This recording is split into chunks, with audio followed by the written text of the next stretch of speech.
Ano ho yung nangyari kanina na sa ngayon nagva-viral itong video ninyo dito sa Vancouver?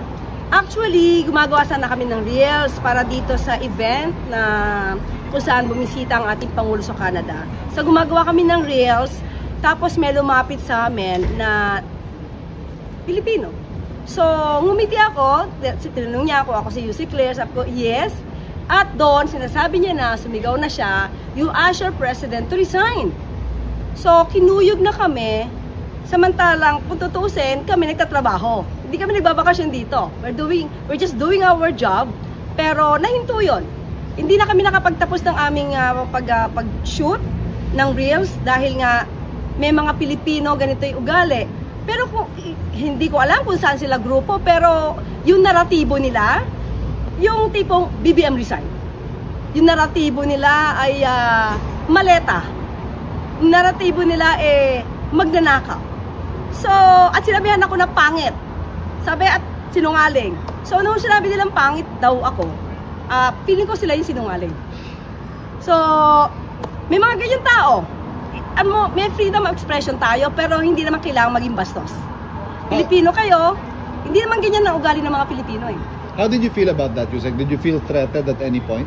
At that time, dalawa lang kasi kami ni Director Robertson. Kasi nga siya yung kumukuha sa akin.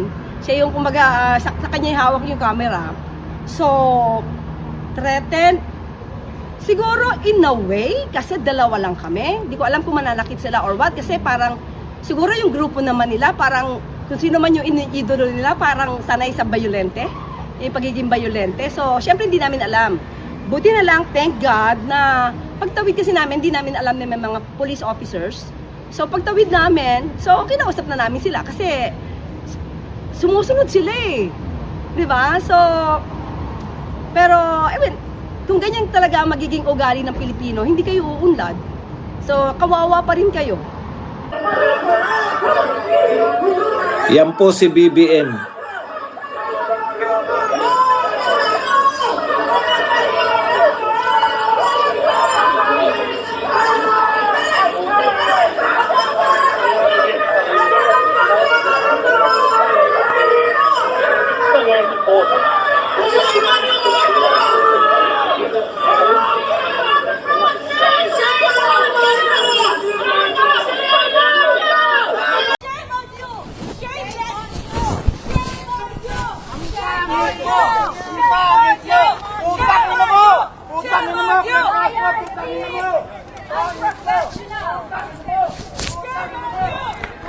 Taluoy ang mga Pilipino.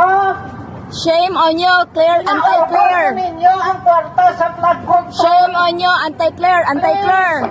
Taluoy ang mga Pilipino. Shame on you, Claire, anti-Claire. Ninyo ang kwarta sa flood control. Shame on you, anti-Claire, anti-Claire. Please, What a cry, baby! please, bring the money to the Filipino people. We have a big flood control projects come right now.